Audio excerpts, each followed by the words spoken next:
men in war, death is an ever-present possibility and terror.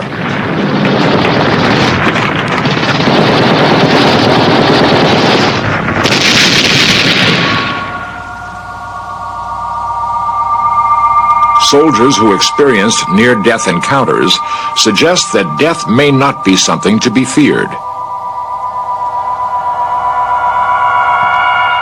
At what point does life fade into death? Is it possible to scientifically prove that there is life after life?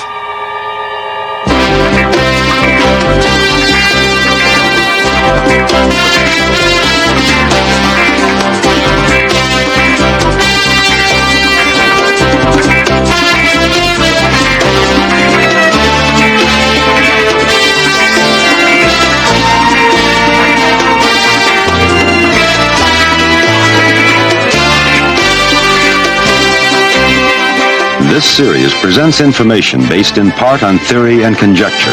The producer's purpose is to suggest some possible explanations, but not necessarily the only ones, to the mysteries we will examine.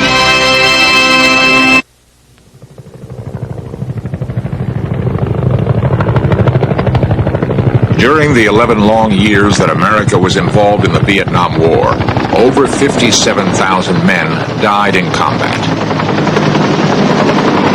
There were more than 300,000 wounded. The line between life and death was, for these men, very narrow.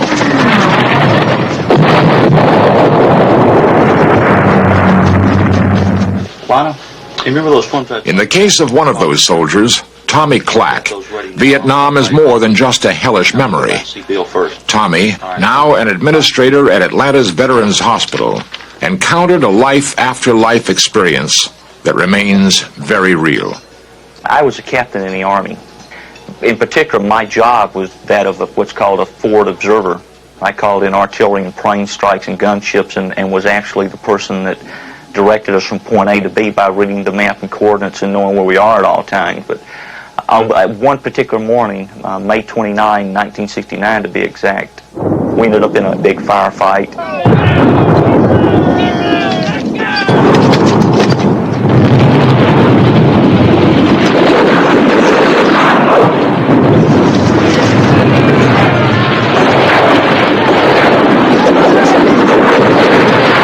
Through the course of that action, I got hit by one of the incoming rounds we had coming in.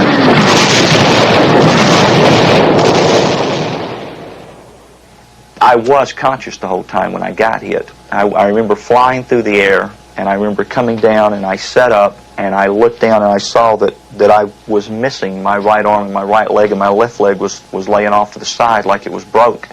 I had several puncture wounds over my body that I was bleeding from, and I saw everybody running around. I laid back down, and from that point forward, I guess I really started thinking about the fact that my time had come. I really was going to die.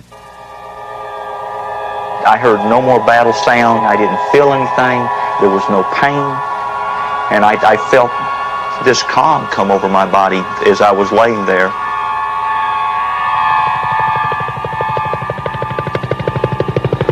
But then the battle subsided, and they got in a medevac helicopter. And I remember that I was laying there on the ground. They put this poncho over me. Like the only time we put ponchos over people were when they were dead. And I guess for the first time, and I have no comprehension of what length of time this was, I realized that I was dead. I wasn't alive. I wasn't functioning as a human being anymore. And all of a sudden I realized that I wasn't visualizing this from the ground. I was looking down and seeing this go on. I don't ever remember leaving my body, quote. And it was really a weird experience because there was no emotions. There was nothing. It was just total peace and tranquility. And all of a sudden I just realized I didn't exist anymore. Typical field procedure dictated that the mortally wounded be airlifted to the nearest possible field hospital. Tommy was rushed to the 25th Division Headquarters Hospital near Cu Chi, some 20 miles from the battlefield. One of the things that you learn real fast in Vietnam when you have a lot of casualties that people have priority over other people depending on their wounds. Realistically, if I had been in charge, somebody in my condition, I probably would have given a low priority due to the extent of the injuries. But for some reason, a doctor came over and lifted the poncho up. I saw him do it very clearly, and all of a sudden I had a group of people on me trying to do whatever it is they were trying to do to me. They lifted me up and took me into the operating room. I saw him cut my clothes off. I saw him start IVs. I didn't feel any remorse or anything. It was just total peace and nothing for what was laying there that was my body. But then all of a sudden, I left that operating room, and it was almost like a blink of the eyes, and I was back at the battlefield where I had gotten injured. And at that particular time, I think is when I come to realize I really was dead, because everybody in Vietnam that I had put in plastic bags, when somebody got killed, you put them in a plastic bag, were right there with me. They were around me. Jeff and Mark and all these guys were right there with me, and we communicated like we were talking with our minds. And I was above the earth, and it was a gigantic brightness that surrounded the whole battlefield that was just pure peace. 10 days later, I woke up, and I was laying in a bed in Cu Chi, Vietnam. And I did not have to ask what went on. I remember everything that went on. I knew I was missing the limbs. I didn't realize they had cut my left leg off in the operating room. It was beyond repair. But I told the doctor everything that had gone on, what they had done to me, that I had been covered up. And even a couple of guys that lived through the battle with me stopped by, and I told them who had gotten killed that day. And there was no way for me to know that except that I had been with them. Wherever we were, whatever that place was, whatever it was, we were there together because we were all dead. Was Tommy indeed dead? How can we explain his profound and mysterious experience? If Tommy Clack had been a soldier during World War II, he probably would have died. The high-level technology of modern medicine saved his life and made it possible for him to recount his out-of-body experience. It is ironic, however, that the same sophisticated medical devices which we use to keep Tommy alive also make it more difficult to determine exactly when death occurs. At the Veterans Hospital in Atlanta, physicians like Dr. Michael Sabin continually grapple with pinpointing the precise instant at which a human life ceases. The definition of death is very nebulous, both medically and legally. There is no one generally accepted definition of when the point of death occurs. I can't give you in 10 words or less how we determine how somebody is dead. Sometimes it's obvious from examining the patient that there's no pulse, no heartbeat, and rigor mortis is set in so that the patient is obviously dead. But when you're talking about lack of vital signs, a cardiac arrhythmia or irregularity of the heartbeat which would not support blood pressure, unconsciousness, all of these types of definitions that have been used in the past can be, there are exceptions to these at the present time, so it becomes difficult to establish medically, physically, and scientifically when the exact point of physical death occurs. What is the precise moment that death occurs? Researchers are only now beginning to probe the depths of near death and a person's ability to return from that level of consciousness. As with most medical research, the investigation begins with laboratory animals. We are cooling our experimental animal, rats, to about the temperature of about 10 or 5 degrees centigrade, which is about 45 to 50 degrees Fahrenheit. Dr. Vosin Popovich of Emory University School of Medicine uses a cooling process in an attempt to define the instant of death. When the body temperature is decreased to such a low body temperature, metabolic processes, heart rate, respiration, everything slows down and eventually stops. So the animal now looks dead. The animal is clinically dead, but it is not biologically dead. That means all clinical signs of death appear present, but the animal is still alive. After 2 hours, we could still recover that animal, by rewarming. After 3 hours, we cannot, because we now pass the point of biological death. The point of biological death is passed, and the animal is dead. With the success that Dr. Popovich has had in freezing and reviving rats, it seems likely that the same could be done to humans.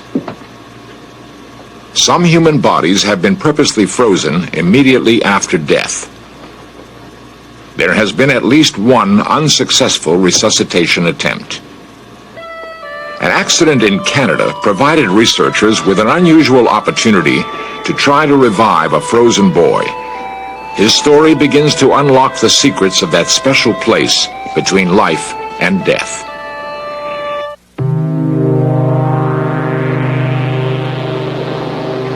It was a cold evening in January 1976 in an area near Winnipeg, Canada. The temperature had dropped from a brisk 32 degrees Fahrenheit to nearly 40 below. Ted Milligan, then 16, was a member of the St. John Cathedral School. Part of the curriculum included a 27-mile cross-country snowshoe hike. Ted set out on his assignment along with a number of his classmates. Only a few miles from the end of the hike, however, Ted collapsed into unconsciousness. His colleagues, unable to move him in the intense cold, returned to their school for help.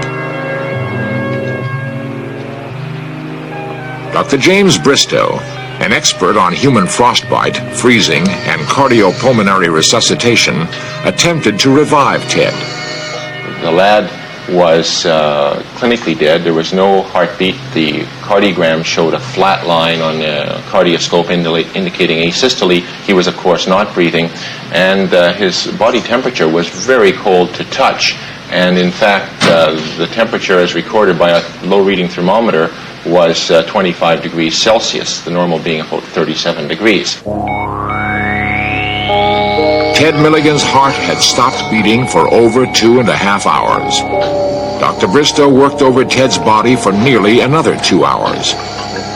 Conventional medical textbooks state that without oxygen for more than 4.5 minutes, a body will suffer irreparable brain damage and will die.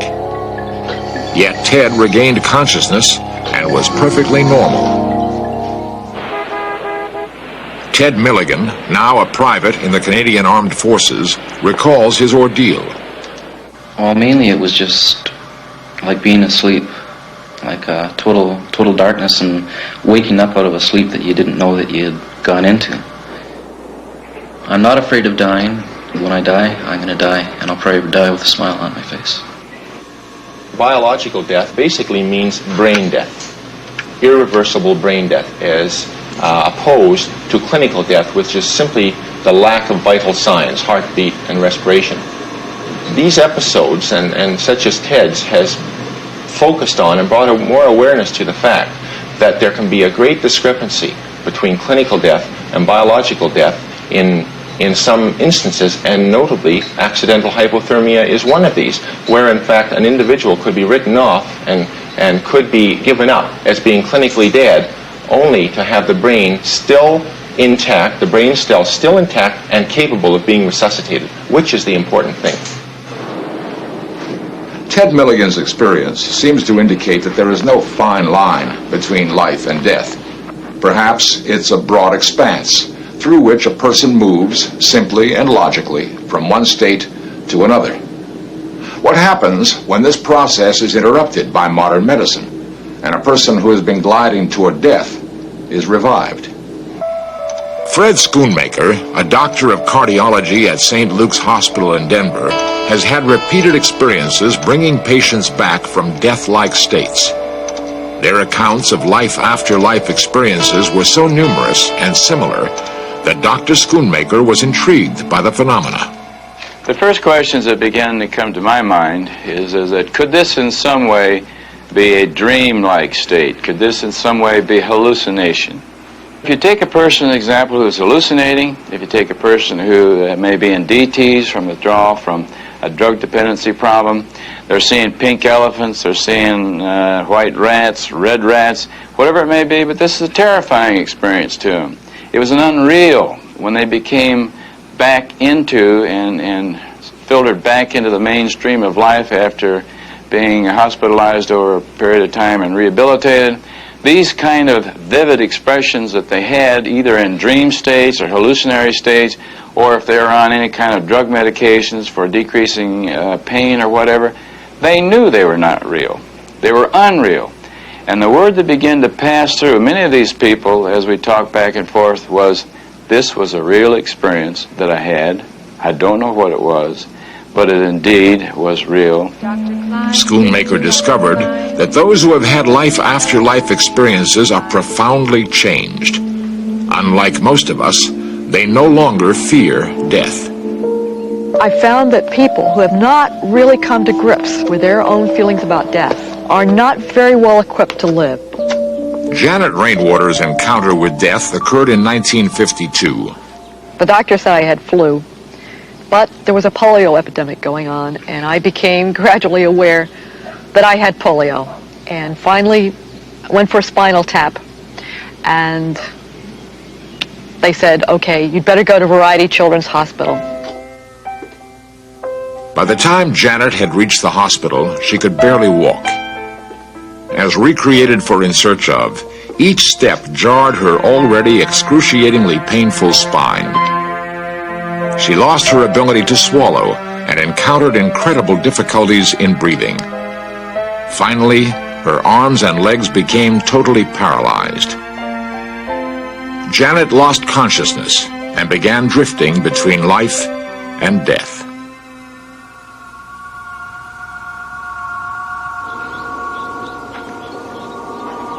Well, the next thing I knew, I was walking across this dry riverbed. And in the distance, there was this marvelous, marvelous white light. And I could hardly wait to go into it. It was so peaceful and calm, and I was incredibly happy.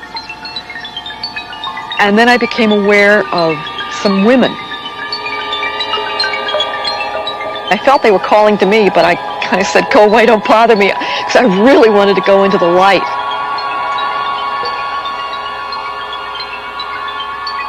And then I realized that one of them, at least, was calling me Mary. And that startled me, because that's a name I was called the first 10 years of my life. And for 20 years, no one had called me by that name. So then I paid more attention, and I realized it was my grandmother. She had died 2 years before, and she was someone who I'd loved very, very, very much. And then I realized if I was there with my grandmother, I must be dead. And I said to her, Grammy, if we're here together, you're dead, that means I must be dead too. And she said, that's right. And then the next thing I knew, it was like I had total knowledge, as if someone had put a computer printout in my brain. I saw the results of all the actions and inactions I'd ever taken in my life. And surprisingly, there were no black marks for anything I'd done. I had lots of black marks for things I hadn't done. I said to my grandmother, it's too soon. I can't be dead. I've got to go back. And she said, well, you can go back, but leave right now and don't look at the light anymore. And I didn't even pause to decide. I just turned around and started back across the riverbed. And that went very quickly.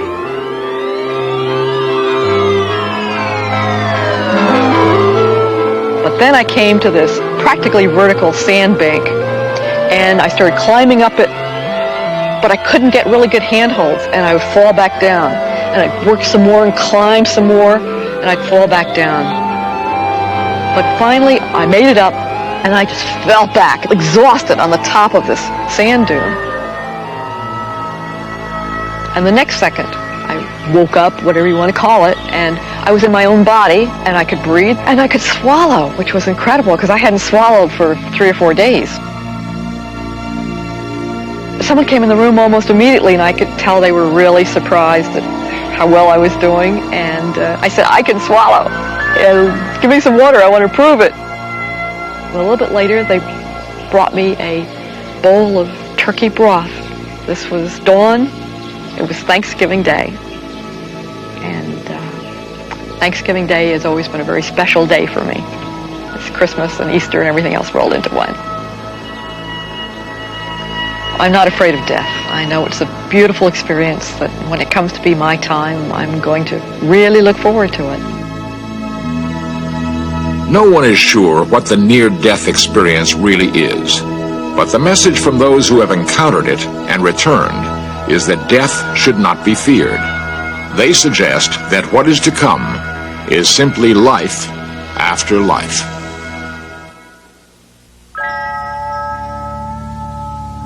We cannot say for sure that the life after life experience is actually death itself. Obviously, however, it does alter our perceptions of life and the hereafter. Based on the experiences that we've heard from those who have had the near-death experience, this has influenced my concept of a God that makes him far greater, far more merciful, far more loving than I'd ever conceived of him to be before. Dr. Loren Young is an eminent theologian and scholar. His experiences with those who have had life after life encounters have given him new religious insights. Or been under the influence of the light, who have really come into a personal encounter with this image of mercy and love, come back into this world with a totally different attitude. And to me, this is a solid encounter, an exquisite expression of what it really means to come face to face with God. If we could remove from society a major fear, there's a tremendous contribution. Death is a major fear. Those who've experienced it are no longer afraid of life or death.